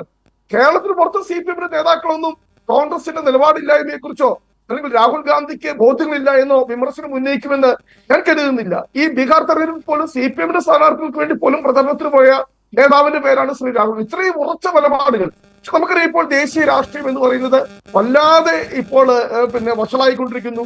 ജനാധിപത്യ ബോധത്തെ തകർത്തെറിഞ്ഞുകൊണ്ട് ഈ രാജ്യത്തെ ജനാധിപത്യം പോലും ഇത് വളരെ അപകടകരമായിട്ടുള്ള അവസ്ഥയിലേക്ക് നമ്മുടെ രാജ്യം. താങ്കൾ പറഞ്ഞത് ശരിയാണ്. കാരണം ഞാൻ ദേശീയ തലത്തിലുള്ള വിഷയങ്ങൾ ഉന്നയിച്ചുകൊണ്ടാണ് തുടങ്ങിയത്. താങ്കൾ പറഞ്ഞ ഒരു പ്രശ്നമുണ്ട്, അതായത് CPM-ൽ നിന്ന് വിട്ടുപോയവരുടെ പേരുകൾ അടക്കം താങ്കൾ എണ്ണി പറഞ്ഞു. ശരിയായിരിക്കാം, പോയിട്ടുണ്ട്. പക്ഷേ അങ്ങനെ എണ്ണി പറയാൻ 10-50 പേരിൽ അല്ലെങ്കിൽ വിരലിലെണ്ണാവുന്ന ആളുകളുണ്ട്. പക്ഷേ കോൺഗ്രസിനെ സംബന്ധിച്ച് നേരിടുന്നത് അങ്ങനെ പേരെടുത്ത് പറയാൻ കഴിയുന്നതല്ല. പട്ടിക അങ്ങനെ നീളുകയാണ്, ആയിരങ്ങളാണ്. അതാണ് പ്രശ്നം. അതാണ് ഞാൻ അവതരിപ്പിച്ച ഒരു പ്രശ്നം. പിന്നെ രണ്ടാമത്, താങ്കൾ ഈ രാഹുൽ ഗാന്ധിയുമായി ബന്ധപ്പെട്ട വിഷയം പറഞ്ഞല്ലോ. രാഹുൽ ഗാന്ധി വോട്ട് ചോരിയുമായി ബന്ധപ്പെട്ട് യാത്ര നടത്തുമ്പോൾ കൃത്യമായി ഈ BJPക്കെതിരെ നിലപാടെടുക്കേണ്ടതിൻ്റെ രാഷ്ട്രീയത്തെക്കുറിച്ച് ബോധ്യമുള്ളത് കൊണ്ടാണ് ഇടതുപക്ഷത്തിൻ്റെ നേതാക്കൾ അതിനൊപ്പം ചേരുകയും ചെയ്യുന്നത്. ബീഹാർ തെരഞ്ഞെടുപ്പിൽ അടക്കം എടുത്ത കോൺഗ്രസ് എടുത്ത നിലപാടുകൾ ആരെയൊക്കെ പരാജയത്തിൻ്റെ പടുകുഴിയിൽ കൊണ്ടുചെന്നിട്ടു എന്ന് നമ്മൾ കണ്ടതാണ്. അത് നമുക്ക് വേറെ സാഹചര്യത്തിൽ ചർച്ച ചെയ്യാം. ഈ സമ്പത്ത് ഒരുപക്ഷേ അദ്ദേഹം ഇവിടെ പേരുകൾ അടക്കം എടുത്തു പറയുകയാണ്. ഇന്ന പഞ്ചായത്തിൽ, ഇന്ന ജില്ലയിൽ ഇന്നയാളാണ് CPMൽ നിന്ന് വിട്ടുപോയത്. പക്ഷേ നമുക്കിവിടെ അറിയാൻ കഴിയുന്ന ദിവസങ്ങൾ, നമ്മൾ മാധ്യമപ്രവർത്തകർ ഓരോ ദിവസവും വാർത്തകൾ കൊടുക്കുമ്പോൾ ഞങ്ങൾക്കിപ്പോൾ ഈ ഓരോ ദിവസം നോക്കുമ്പോൾ പത്തനംതിട്ട ജില്ലയിൽ 50 പേർ കൂട്ടരാജി, അതും ഏതാണ് ഒരു വാർഡിൽ നിന്ന് 50 പേർ, പാലക്കാട്ട് ഇന്ന വാർഡിൽ നിന്ന് ഇത്ര പേർ കൂട്ടരാജി, ഇങ്ങനെ നിരന്തര വാർത്ത വരികയാണ്. അത് നിസ്സാരമായി തള്ളിക്കളയണമെന്നാണോ ശ്രീ റോണി കെ ബി പറയുന്നത്? ഏതായാലും ഈ പറയുന്ന കൊഴിഞ്ഞുപോക്ക് CPMൽ ഉണ്ടോ, ഈ റോണി കെ ബി പറയുന്നത് പോലെ? ശ്രീ സമ്പത്ത്, സിജു, പ്രൊഫസർ റോണി കെ ബേബി പറഞ്ഞതുപോലെ അപ്പോൾ അദ്ദേഹം അത് പ്രതിരോധിക്കാൻ അദ്ദേഹം ബാധ്യസ്ഥനാണ്. അദ്ദേഹം അത് നല്ല ഭാഷയിൽ തന്നെ അത് പറയുകയും ചെയ്യട്ടെ. ഞാൻ അദ്ദേഹത്തോട് സ്നേഹപൂർവ്വം വിയോജിച്ചുകൊണ്ട് ചില കാര്യങ്ങൾ പറയാൻ ആഗ്രഹിക്കുകയാണ്. നേതൃത്വം ഇക്കാര്യത്തിൽ മാതൃക കാട്ടണം, അല്ലേ? നമ്മുടെ നാട്ടിലൊരു ചൊല്ലുണ്ട്, എംബ്രാൻ അല്പം കട്ട് ഭുജിച്ചാൽ അമ്പലവാസികളൊക്കെ കക്കും എന്നൊരു ചൊല്ലുണ്ട്. കഴിഞ്ഞ ലോക്സഭാ തെരഞ്ഞെടുപ്പിൽ രാജസ്ഥാനിൽ നിന്ന് തൻ്റെ രാജ്യസഭാംഗത്വം കളഞ്ഞുകുളിച്ച് BJPക്ക് തന്നെ വെള്ളിത്താലത്തിൽ സമ്മാനിക്കുന്ന നിലയിലേക്ക് എത്തിച്ചിട്ടാണല്ലോ കേരളത്തിലേക്ക് ശ്രീ KC വേണുഗോപാൽ. അദ്ദേഹം എൻ്റെ സുഹൃത്താണ്. 15-16 ലോക്സഭകളിൽ അദ്ദേഹം, 15 ലോക്സഭയിൽ അദ്ദേഹം യൂണിയൻ സഹമന്ത്രിയായിരിക്കുന്നു, 16 ലോക്സഭയിൽ അദ്ദേഹം പാർലമെൻറ്റ്, 2 ലോക്സഭകളിലും അദ്ദേഹം MP ആയിരുന്നു, ഞാനും MP ആയിരുന്നു. രാജ്യസഭാംഗത്തിൻ്റെ കാലാവധി 6 വർഷമാണ്. രാജസ്ഥാൻ സംസ്ഥാന നിയമസഭയിലെ MLAമാർ അത്തരത്തിൽ തിരഞ്ഞെടുത്തത് ആ കോൺഗ്രസിൻ്റെ അഖിലേന്ത്യാ നേതൃത്വത്തിലുള്ള എൻ്റെ ചങ്ങാതി കേരളത്തിലെ ലോക്സഭാ തെരഞ്ഞെടുപ്പിൽ മത്സരിക്കാനായി വരുന്നു. കേരളത്തിലെ ലോക്സഭാ തെരഞ്ഞെടുപ്പിൽ മത്സരിച്ചു. അപ്പോൾ അദ്ദേഹം തന്നെ മത്സരിച്ചാലേ അവിടെ ജയിക്കുള്ളൂ എന്നൊക്കെ ഉള്ളതിനെ സംബന്ധിച്ചൊക്കെ അതൊക്കെ ഞാൻ പ്രൊഫസർ റോണി കെ ബേബിക്ക് കൊടുക്കുന്നു. അപ്പോൾ അദ്ദേഹം മത്സരിച്ചാൽ ഒരു പക്ഷേ ജയിക്കില്ലായിരുന്നോ എന്നൊക്കെ ഉള്ളത്, ഇപ്പോൾ പ്രൊഫസർ റോണി കെ ബേബി വ്യക്തിപരമായി അദ്ദേഹം ഒരു തെരഞ്ഞെടുപ്പിൽ വിജയിക്കുക എന്നൊക്കെ ഉള്ളത്, ഇപ്പോൾ എന്നെ പോലുള്ളവരെ സംബന്ധിച്ച് അദ്ദേഹം കോൺഗ്രസിൽ നിന്നൊരാൾ തിരഞ്ഞെടുക്കപ്പെട്ടാൽ സ്വാഭാവികമായി സന്തോഷിക്കുന്ന ഒരാളാണ്. പക്ഷേ എൻ്റെ പാർട്ടിയിൽപ്പെട്ട ഒരാൾ വിജയിക്കണം എന്നുള്ളത് എൻ്റെ രാഷ്ട്രീയവും അത്തരം കാര്യങ്ങൾ എൻ്റെ ജീവനുമായി ബന്ധപ്പെട്ട വിഷയം കൂടിയാണ്. എൻ്റെ ജീവശ്വാസത്തിലും എനിക്ക് രാഷ്ട്രീയമുള്ളതുകൊണ്ട്. അപ്പോൾ നമ്മുടെ വ്യക്തിബന്ധം വേറെ, രാഷ്ട്രീയ ബന്ധം വേറെ, രക്തബന്ധം വേറെ. ശ്രീ KC വേണുഗോപാൽ കാട്ടിയൊരു മാതൃക അത് അഭിലഷണീയമായിരുന്നോ? 2, ഇവിടെ ഇതേ എനിക്ക് അന്ന് സിജു ആണോ ആ ചർച്ച നടത്തിയതെന്ന് എനിക്ക് ആങ്കർ ആരായിരുന്നു, പാലോട് രവി, ഓർമ്മയുണ്ട്. പാലോട് രവി, അദ്ദേഹം ഒരു നല്ല കോൺഗ്രസ് നേതാവാണ്. ഞാൻ വിദ്യാർത്ഥിയായിരിക്കുമ്പോഴേ അദ്ദേഹം കോൺഗ്രസിലെ യുവജന നേതാവ്. താങ്കൾ ചോദിച്ച ചോദ്യം ഉണ്ടല്ലോ, അതിന് എനിക്ക് തോന്നുന്നു റോണി സാറ് മറുപടി പറഞ്ഞുകൊണ്ട് പോകുന്നത്, ആ KC വേണുഗോപാൽ എടുത്ത ആ നിലപാട് അഭിലഷണീയമായിരുന്നു. എന്താണ് KC വേണുഗോപാൽ അതിനോട് ഉദ്ദേശിച്ചത്? അത് ഞങ്ങളൊക്കെ വിലയിരുത്തുന്നത് ഒരു വല്ലാത്ത ചതിയായിപ്പോയി. ആ ചതി എന്ന് പറഞ്ഞാൽ, ഒന്ന്, ആ രാജസ്ഥാനിലെ ജനങ്ങളോട്, നിയമസഭാംഗങ്ങളാണല്ലോ തിരഞ്ഞെടുക്കുന്നത്, അവർ വോട്ട് ചെയ്തത് ഒരു മതനിരപേക്ഷതയ്ക്ക് വേണ്ടിയിട്ടാണ്, അവരെ ചതിച്ചു. അതോടൊപ്പം തന്നെ ദേശീയ തലത്തിൽ ഇന്ത്യ സഖ്യം എന്ന് പറയുന്ന ആ സഖ്യത്തെ ചതിച്ചു, കോൺഗ്രസിനെ തന്നെ ചതിച്ചു. എന്തിന് വേണുഗോപാൽ ഇവിടേക്ക് മത്സരിക്കാൻ വന്നു രാജസ്ഥാനിലെ? ഇതിനുകൂടി അങ്ങ് മറുപടി പറഞ്ഞോട്ടെ. ശ്രീ പാലോട് രവി, അദ്ദേഹം DCC പ്രസിഡൻ്റായിരുന്നു. അദ്ദേഹത്തെ ആ സ്ഥാനത്ത് നീക്കം ചെയ്തു. അദ്ദേഹം ഒരു ടെലിഫോൺ സംഭാഷണം, നമ്മളെല്ലാം ടെലിഫോൺ സംഭാഷണങ്ങളിൽ നമ്മൾ എന്തെല്ലാം പറയും, അടുത്ത സുഹൃത്തുക്കൾ തമ്മിൽ വർത്തമാനം പറയുന്ന വേളയിൽ പാർലമെൻ്ററി അല്ലാത്ത, ചിലപ്പോൾ സഭ്യേതരമായ, കുട്ടിക്കാലത്തൊക്കെ നമ്മൾ കോളേജിലും സ്കൂളിലൊക്കെ ഉപയോഗിക്കുന്ന ഭാഷയിലൊക്കെ തന്നെ അത്തരത്തിലുള്ള, അത് പുറത്ത് പറഞ്ഞാൽ ചിലപ്പോൾ പറയുന്നത് തെറിയല്ലേ എന്ന് ചോദിക്കുക, വ്യക്തിപരമായ സ്വകാര്യതയാണ് അത്തരം കാര്യങ്ങൾ. അത് പറയുമ്പോൾ ആ കാര്യം അപ്പുറത്തു നിന്ന്, എന്തായാലും അത് ചോർത്തിയത് എന്തായാലും ശ്രീ പാലോട് രവി അല്ലല്ലോ, അപ്പുറത്തു നിന്നോ അല്ലെങ്കിൽ മറ്റാരെങ്കിലും ബോധപൂർവ്വം ചോർത്തിയിട്ടുണ്ടാവണം. അദ്ദേഹത്തെ ആ സ്ഥാനത്ത് നീക്കം ചെയ്തു. ശ്രീ ശശി തരൂരോ, ഇതിനേക്കാൾ വലിയ പദവിയിലാണല്ലോ ശ്രീ ശശി തരൂർ ഇരിക്കുന്നത്. അദ്ദേഹം കോൺഗ്രസിൻ്റെ രാഷ്ട്രീയ നിലപാടുകൾ പണയപ്പെടുത്തുകയല്ലേ? ആ പണയപ്പെടുത്തുന്നത് എന്തിൻ്റെ ഉദ്ദേശത്തിലാണ്? ശ്രീ റോണി കെ ബേബിക്ക് നിഷേധിക്കാൻ കഴിയുമോ ഈ മനുഷ്യനെ കാത്തിരിക്കുന്നത് ഇന്ത്യ ഗവൺമെൻറ് അന്തർദേശീയ തലത്തിൽ മറ്റു ചില കാര്യങ്ങൾ, ഇത്തരം കാര്യങ്ങൾ, if there is A deal, അല്ല അങ്ങനെ നിഷേധിക്കാൻ കഴിയുമോ? എന്ത് നടപടിയാണ് ഈ പാർലമെൻറ്റ് അംഗത്തിനെതിരായി എടുത്തിട്ടുള്ളത്? കോൺഗ്രസിൻ്റെ അത്തരത്തിൽ ഒരു തവണയല്ല, 2 തവണയല്ല, 3 തവണയല്ല, അദ്ദേഹം ഇവിടെ തിരുവനന്തപുരത്ത് നിന്ന് അത്തരത്തിൽ പാർലമെൻറ്റ് അംഗമായ അദ്ദേഹം സ്വന്തം രാഷ്ട്രീയ നേതൃത്വത്തെ തള്ളിപ്പറയുക, സ്വന്തം രാഷ്ട്രീയ നേതൃത്വത്തെ അതിനെ ചോദ്യം ചെയ്യുക എന്ന് മാത്രമല്ല, ഇപ്പോൾ BJPയുടെ രാഷ്ട്രീയ നയങ്ങളോട് പരസ്യമായി അദ്ദേഹം യോജിക്കുന്ന നിലയിലേക്ക് പോവുക. അപ്പോഴും അദ്ദേഹം കോൺഗ്രസ്സുകാരനായി തന്നെ, ഈ പറയുന്ന പാർലമെൻറ്റ് അംഗമായി തന്നെ ഇവിടെ ഇപ്പോഴും അദ്ദേഹത്തെ കൊണ്ടുവന്നാണ് കോൺഗ്രസ്സുകാർ ഇപ്പോൾ ബൂത്ത് കമ്മിറ്റി അല്ലെങ്കിൽ ഈ വാർഡ് കമ്മിറ്റി ഓഫീസുകളൊക്കെ ഇനി ഉദ്ഘാടനത്തിന് ചെയ്യാം, അത്തരം കാര്യങ്ങൾ. പക്ഷെ അദ്ദേഹം പറഞ്ഞ വാചകത്തിൽ നിന്ന് കടമെടുത്തുകൊണ്ടാണ് പ്രൊഫസർ റോണി കെ ബേബി പറഞ്ഞപ്പോൾ അദ്ദേഹത്തെയും എന്നെയും കുറിച്ച് പറഞ്ഞൊരു കാര്യത്തെ സംബന്ധിച്ച് പറഞ്ഞു. ഇതേ ശശി തരൂർ പറയുന്ന കാര്യങ്ങൾ പ്രൊഫസർ റോണി കെ ബേബി പറയുമോ? പറയില്ലല്ലോ, പറയില്ല. യെസ്, അതാണ് ശ്രീ സമ്പത്ത്. ഈ 2 ചോദ്യങ്ങൾ റോണി സാർ, 2 ചോദ്യങ്ങളാണ്. ഒന്ന്, ആ KC വേണുഗോപാൽ ചെയ്തത് അന്ന് അവിടുത്തെ രാജ്യസഭാ അംഗത്തിന് രാജിവെച്ച് വന്നത് അഭിലഷണീയമാണോ? രണ്ടാമത്തെ ചോദ്യമാണ്, ശശി തരൂരിനെതിരെ നടപടി എടുക്കാതിരിക്കുകയും പാലോട് രവിക്കെതിരെ നടപടി എടുക്കുകയും ചെയ്യുന്ന എന്താണ്? വളരെ ലളിതമായ ചോദ്യം. ഞങ്ങൾക്ക് വളരെ കൃത്യമായി അതിനകത്ത് മറുപടിയുണ്ട്. കാരണം കഴിഞ്ഞ ലോക്സഭാ തെരഞ്ഞെടുപ്പ് 2024 ജീവമരണ പോരാട്ടമായിരുന്നു ഞങ്ങൾക്ക്, ഇന്ത്യൻ നാഷണൽ കോൺഗ്രസിന്. രാഹുൽ ഗാന്ധി 4500 കിലോമീറ്റർ ഭാരത് ജോഡോ യാത്ര നടത്തി ഞങ്ങൾക്ക് എന്ത് വില കൊടുത്തും BJP പ്രതിരോധിക്കണം, BJP പരാജയപ്പെടുത്തണം. അപ്പോൾ ഞങ്ങളുടെ തീരുമാനമായിരുന്നു, അഖിലേന്ത്യാ കോൺഗ്രസ് കമ്മിറ്റിയുടെ, ഞങ്ങളുടെ വർക്കിംഗ് കമ്മിറ്റിയുടെ തീരുമാനമായിരുന്നു, മുതിർന്ന നേതാക്കൾ മുഴുവൻ മത്സരിക്കണം കൃത്യമായി. അല്ലാതെ KC വേണുഗോപാലിനെ ഈ ലോക്സഭയിലേക്ക് കൊണ്ടുവരിക എന്ന ഒരു വ്യക്തിപരമായ തീരുമാനമല്ല. പാർട്ടിയുടെ സംഘടനാ രംഗത്ത് പ്രവർത്തിക്കുന്ന ഏറ്റവും മുതിർന്ന നേതാക്കളെല്ലാം മത്സരിക്കണം. പ്രത്യേകിച്ച് നമുക്കറിയാം, ആലപ്പുഴ 2019 ലോക്സഭാ തെരഞ്ഞെടുപ്പിൽ CPM ജയിച്ച സീറ്റാണ്. കാരണം ഞങ്ങൾക്കത് ജയിക്കണം. കാരണം അതിനു മുൻപ് അവിടെ നിന്നുള്ള സിറ്റിംഗ് MP ആയിരുന്നു ബഹുമാനപ്പെട്ട ശ്രീ KC വേണുഗോപാൽ. അങ്ങനെയുള്ള രാഷ്ട്രീയ തീരുമാനം, കാരണം രാജ്യസഭയിൽ ഭൂരിപക്ഷം ഉണ്ടോ ഇല്ലെന്നുള്ളതല്ല പ്രശ്നം, ലോക്സഭയിൽ ഭൂരിപക്ഷം കിട്ടണം. എങ്കിൽ മാത്രമേ BJPയെ പ്രതിരോധിക്കാൻ കഴിയുള്ളൂ, BJPയെ തോൽപ്പിക്കാൻ കഴിയുള്ളൂ. അപ്പോൾ കോൺഗ്രസ് എടുത്ത രാഷ്ട്രീയ തീരുമാനമാണ് BJPയെ 240. ഞാൻ ഇടപെടുകയാണ് ശ്രീ റോണി കെ ബേബി. അന്നത്തെ സാഹചര്യം ഓർമ്മയുണ്ട്. അതായത് പാർലമെന്റിൽ പോലും ചർച്ച ചെയ്യാതെ ബില്ലുകൾ ചൂടപ്പം പോലെ ചുട്ടെടുക്കുന്ന സാഹചര്യമാണ്, ജനവിരുദ്ധമായ ബില്ലുകൾ. രാജ്യസഭയിലടക്കം BJPക്ക് മേധാവിത്വം ലഭിച്ചാൽ പല ബില്ലുകളും പാസ്സാകുമായിരുന്നു. ആ സാഹചര്യത്തിലാണ് ഒരു സീറ്റ് പോയി കഴിഞ്ഞാൽ പാർലമെന്റിൽ BJP മേധാവിത്വം നേടും. അങ്ങനെ വളരെ സങ്കീർണമായ രാഷ്ട്രീയ സാഹചര്യത്തിൽ രാജ്യം നിൽക്കുമ്പോഴാണ് KC വേണുഗോപാൽ നിലപാടെടുക്കുന്നത്. അതിനെ താങ്കൾ ഇങ്ങനെ കേരളത്തിലേക്ക് അന്ന് ജയിച്ചേ പറ്റൂ, ലോക്സഭയിൽ മേധാവിത്വം നേടിയേ പറ്റൂ എന്ന് പറയുന്നത്, ജയിച്ചേ പറ്റൂ എന്ന് പറയുന്നത് ഒരു മറുപടി അല്ല, ഒരു രാഷ്ട്രീയ നിലപാടല്ല ശ്രീ റോണി കെ ബേബി. അത് ഞങ്ങൾ അന്ന് അങ്ങനെ ഒരു രാഷ്ട്രീയ നിലപാട് സ്വീകരിച്ചതുകൊണ്ടാണ്, ഏറ്റവും മുതിർന്ന നേതാക്കൾ മത്സരിക്കണമെന്ന നിലപാട് സ്വീകരിച്ചതുകൊണ്ടാണ് ഞങ്ങൾക്ക് 100 സീറ്റിലേക്ക് എത്താൻ വേണ്ടി ഞങ്ങൾക്ക് കഴിഞ്ഞത്. ഇവിടെ കോൺഗ്രസ് മുക്ത ഭാരതത്തിന് വേണ്ടി BJP മുഴുവൻ അന്നത്തെ തെരഞ്ഞെടുപ്പ് നമുക്കറിയാം, ഞങ്ങളുടെ മുഴുവൻ ഫണ്ടുകളും ഞങ്ങളുടെ ബാങ്ക് അക്കൗണ്ടുകൾ മുഴുവൻ ക്ലോസ് ചെയ്തു. ഒരൊറ്റ ബാങ്ക് അക്കൗണ്ട് പോലും ഇല്ല. രാഹുൽ ഗാന്ധിക്കൊക്കെ ട്രെയിൻ ടിക്കറ്റ് എടുക്കുവാൻ പോലും, ഫ്ലൈറ്റ് വേണ്ട, ഒരു ട്രെയിനിൽ യാത്ര ചെയ്യാൻ വേണ്ടിയിട്ടുള്ള ഒരു അക്കൗണ്ട് പോലും ഇല്ലാതിരിക്കുന്ന അവസ്ഥയിലാണ് ഞങ്ങളുടെ തീരുമാനമായിരുന്നു പൊരുതുക, ഡു ഓർ ഡൈ, പ്രവർത്തിക്കുക അല്ലെങ്കിൽ മരിക്കുക.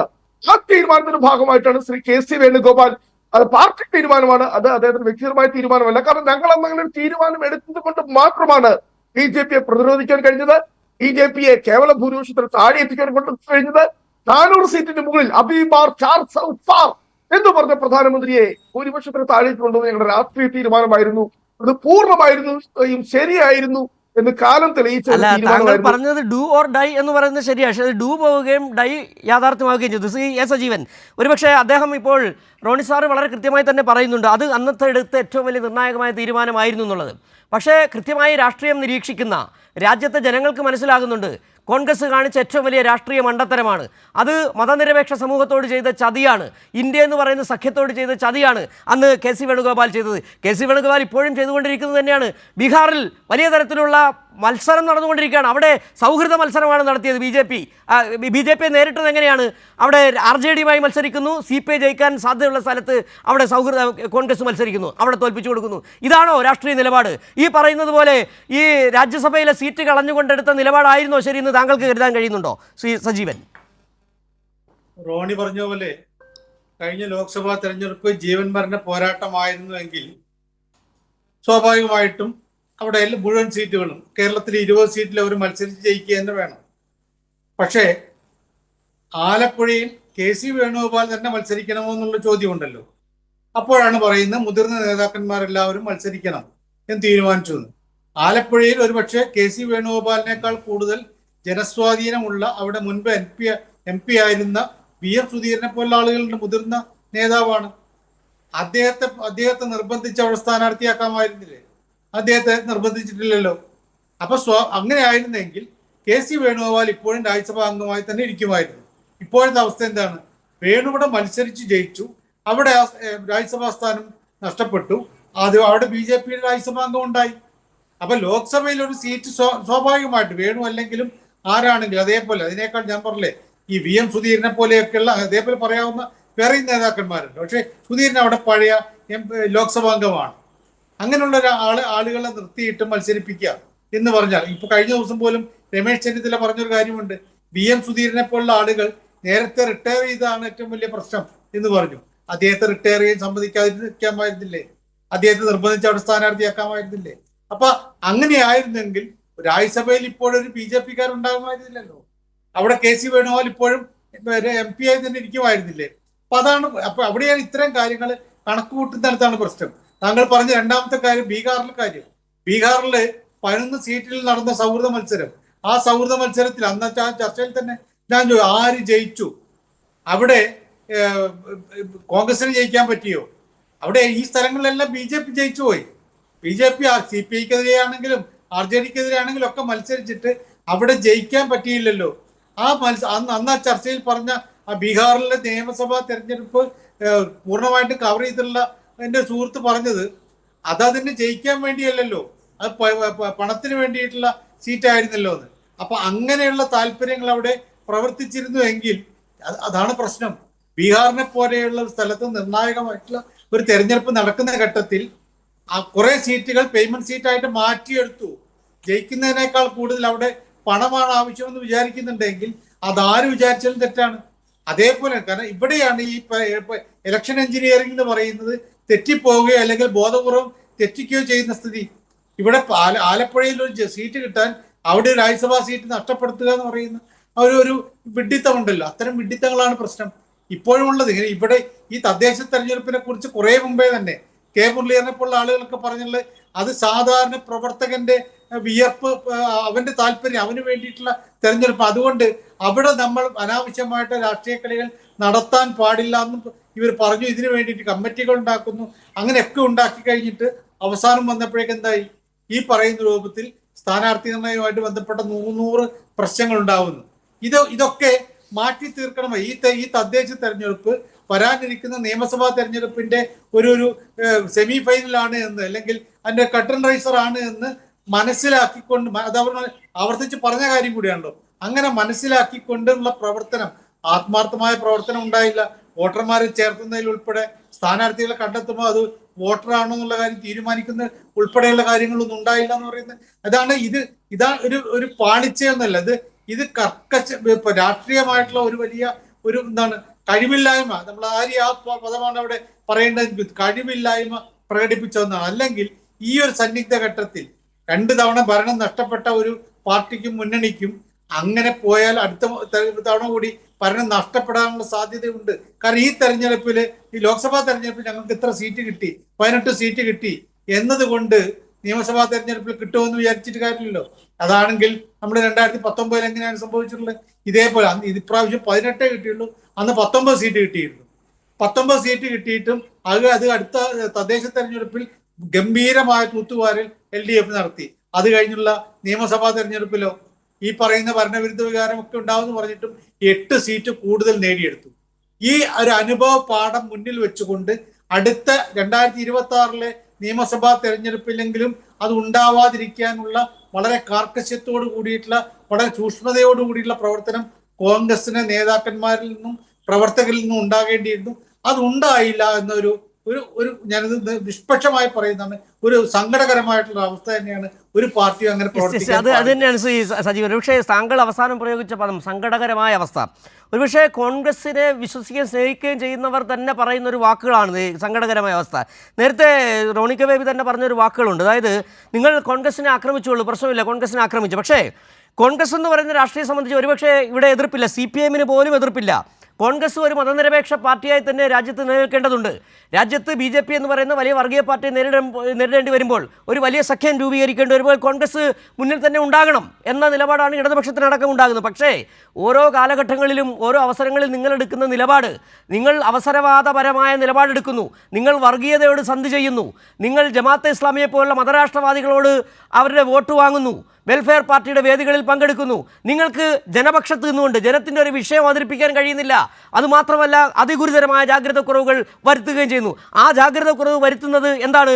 ഇവിടുത്തെ ജനാധിപത്യത്തിൻ്റെ തകർച്ചയിലേക്ക്, ഇവിടുത്തെ മതനിരപേക്ഷ ബോധ്യത്തിൻ്റെ തകർച്ചയിലേക്ക് കൊണ്ടുവരുമ്പോൾ ചെയ്യുമ്പോൾ ആക്രമിക്കപ്പെടുക തന്നെ ചെയ്യും. ശ്രീ റോണി കെ ബേബി, ഞങ്ങൾക്ക് സംഘടനാപരമായി ഞങ്ങളുടെ ഭാഗത്ത് ഒരു വീഴ്ചയും ഉണ്ടായിട്ടില്ല. കാരണം ഈ കേരളത്തിൽ നടന്ന ഉപതെരഞ്ഞെടുപ്പുകൾ നിങ്ങൾ CPM-ന്റെ വളരെ സത്യസന്ധമായ വിലയിരുത്തൽ നോക്ക്.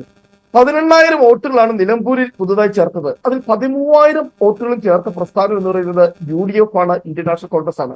പാലക്കാട് ആയിക്കോട്ടെ, തൃക്കാക്കര ആയിക്കോട്ടെ, പുതുപ്പള്ളി ആയിക്കോട്ടെ, ഞാൻ വരുന്ന കോട്ടയം ജില്ലയിൽ നിന്നും ഞാൻ DCC ജനറൽ സെക്രട്ടറി എന്നതിൽ പറഞ്ഞു, ഞങ്ങൾ 1,00,000 വോട്ടുകളാണ് ഈ തദ്ദേശ സ്വയംഭരണ സ്ഥാപന തെരഞ്ഞെടുപ്പിൽ ഞങ്ങൾ പുതുതായി ചേർത്തത്. ഒരു വീഴ്ച എവിടെ സംഭവിച്ചു എന്നുകൊണ്ട് അതുപോലും ബോധപൂർവമായ ഒന്നൊരു വീഴ്ചയല്ല. അദ്ദേഹം ആവർത്തിച്ച് പറയുന്നുണ്ട് 2020 അദ്ദേഹം വോട്ട് ചെയ്തതാണ്, തെരഞ്ഞെടുപ്പിൽ അദ്ദേഹം വോട്ട് ചെയ്തതാണ് എന്ന് വിനു ആവർത്തിച്ച് അത് പറയുന്നുണ്ട്. നമ്മുടെയൊക്കെ വിശ്വാസമാണ് നമ്മുടെ പേര് വോട്ടർ പട്ടികയിൽ ഉണ്ടാകും. കാരണം എല്ലാവരും ഇതല്ലേ പറയുന്നത്. കാരണം കഴിഞ്ഞ തെരഞ്ഞെടുപ്പിൽ ഞാൻ വോട്ട് ചെയ്തു, കഴിഞ്ഞ പഞ്ചായത്ത് ഇലക്ഷനിൽ ഞാൻ വോട്ട് ചെയ്തു. ഇപ്പോൾ ആ ഒരു വിശ്വാസം, അപ്പോൾ അങ്ങനെ ഒരു വീഴ്ച വന്നു. അതുകൊണ്ട് ആദ്യം ഞാൻ ഉദാഹരണ സഹിതം ആന്തൂർ നഗരസഭയിൽ ഉൾപ്പെടെ ഞാൻ ചൂണ്ടിക്കാട്ടിയത് ഇത് എല്ലാവർക്കും അങ്ങനെയുള്ള ചെറിയ ചെറിയ വീഴ്ച ഉണ്ടാകും. ഞാൻ പറഞ്ഞു അതിനെ നമ്മൾ വെച്ചുകൊണ്ട് ജനറലൈസ് ചെയ്യരുത്.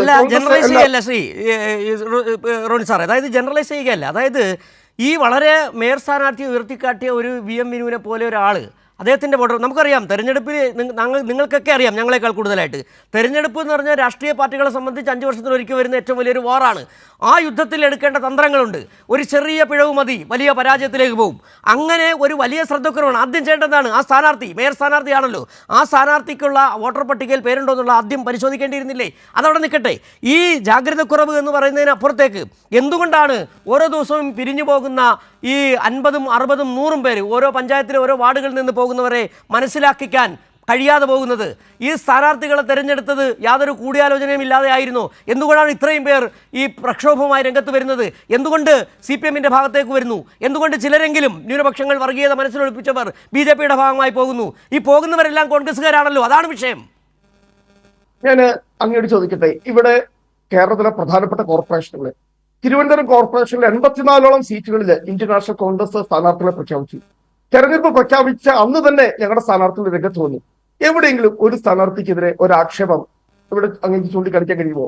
അതുപോലെ കൊച്ചിയുടെ കാര്യം, തൃശ്ശൂരിന്റെ കാര്യം, കണ്ണൂരിന്റെ കാര്യം, ഏതെങ്കിലും ഒരു കോർപ്പറേഷനിലെ ഒരു ഒറ്റപ്പെട്ട സംഭവം മാത്രം ഇവിടെ വലിയ എനിക്ക് ഇപ്പോഴും പറയാനുള്ളത്, CPM അതിന്റെ കൃത്യമായിട്ടുള്ള ഒരു രാഷ്ട്രീയ വിശകലനം നടത്തുന്നതിൽ CPM പരാജയപ്പെട്ടു പോയോ എന്ന് ചിന്തിക്കുക. അല്ല, അതിന് മറുപടി പറയേണ്ട ശ്രീ റോണി കെ ബേബി, അതിന് മറുപടി പറയേണ്ടത് ഞാനല്ലേ, സമ്പത്താണ്. പക്ഷേ ഒരു കാര്യം നേരത്തെ പറഞ്ഞ പോലെ ഇത് വിനുവിൻ്റെ വിഷയം ജനറലൈസ് ചെയ്യുകയല്ലേ ചെയ്യുന്നത്. നഗരസഭയിലെ പ്രശ്നം എടുത്ത് പറഞ്ഞു. അതായത് കോൺഗ്രസ് പൊതുവിലെടുക്കുന്ന നിലപാടുകൾ വലിയ പാളിച്ചകൾ പറ്റുന്നുണ്ട്. ആ പാളിച്ചകൾ ബോധപൂർവം തന്നെയാണോ? നിങ്ങൾ അവധാനത ഇല്ലാതെയല്ലേ സ്ഥാനാർത്ഥികൾ നിർണ്ണയിച്ചതെന്നുള്ളൊരു ചോദ്യം തന്നെയാണ് ഇവിടെ. എന്തിന് നേരത്തെ പോയി? നിങ്ങൾ നേരത്തെ പോയത് കൊണ്ട് എന്താ പറ്റി? നേരത്തെ പറഞ്ഞ പോലെ 3 ചുവട് മുന്നോട്ട് പോകാൻ ശ്രമിച്ചത് 30 അടി താഴ്ചയിലേക്ക് പോവുകയും ചെയ്തു. ശ്രീ സമ്പത്ത്, സിജു, ഇതിപ്പോൾ ഈ നമ്മുടെ തദ്ദേശ സ്വയംഭരണ സ്ഥാപനങ്ങളിലേക്കുള്ള തെരഞ്ഞെടുപ്പുമായി ബന്ധപ്പെട്ട് അതിപ്പോൾ കൈപ്പിഴയോ കഴിവുകേടോ അത്തരം കാര്യങ്ങളെ സംബന്ധിച്ചുള്ളത് കോൺഗ്രസ് ആ കാര്യത്തിൽ ആത്മപരിശോധന നടത്തട്ടെ.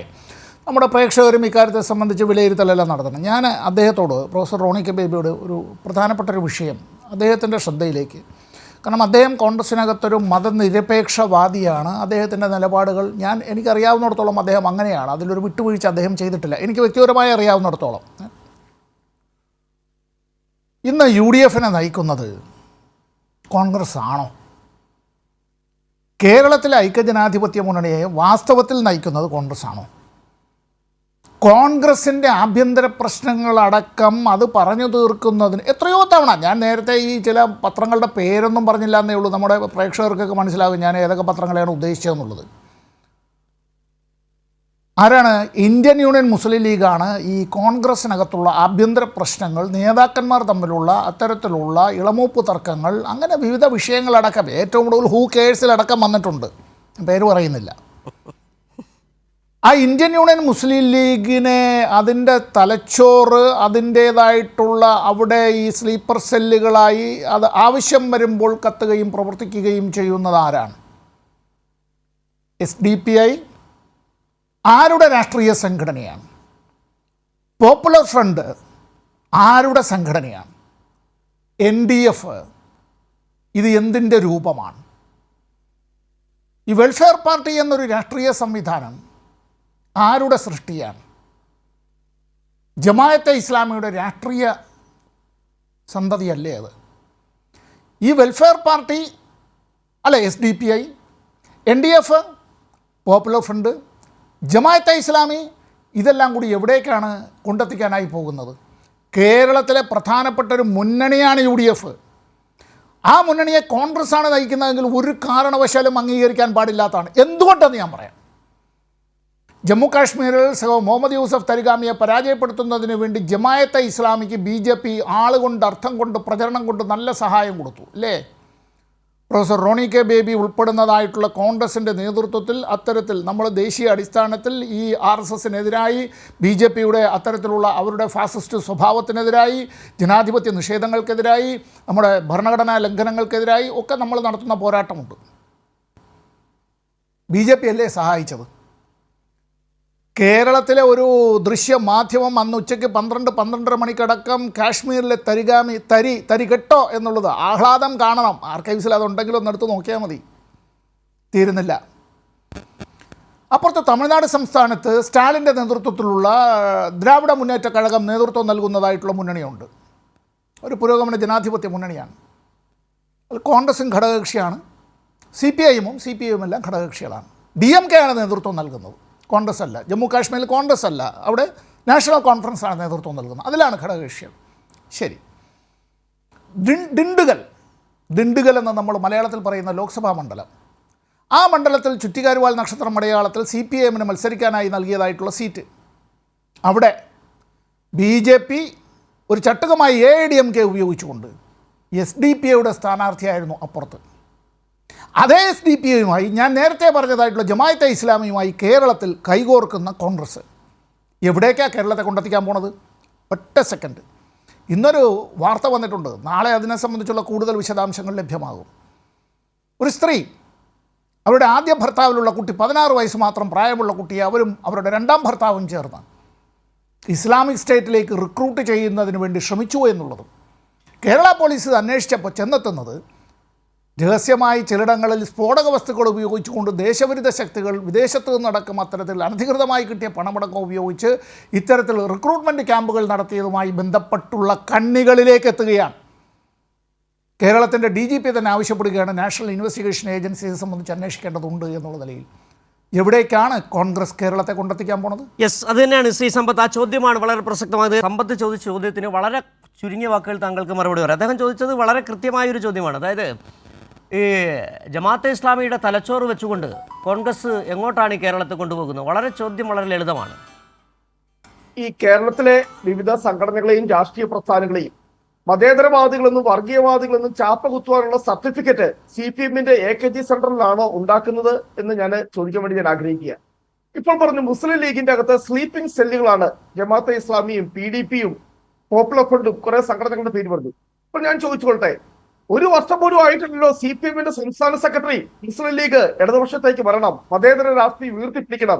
ഈ ഇവിടുത്തെ മതേതര രാഷ്ട്രീയം ഉയർത്തിപ്പിടിക്കുവാൻ മുസ്ലിം ലീഗിന്റെ സംഭാവനകൾ നിർണായകമാണ്, CPM ഇടതുപക്ഷത്ത് ചേരണമെന്ന് പരസ്യമായിട്ട് ഇൻവിറ്റേഷൻ നടത്തിയത്. അപ്പോഴൊക്കെ CPMന് ഈ മുസ്ലിം ലീഗ് വർഗീയ പാർട്ടി അല്ലായിരുന്നു. എപ്പോഴാണോ നിങ്ങൾക്ക് ഈ നിലപാട് മാറ്റം ഉണ്ടായത്?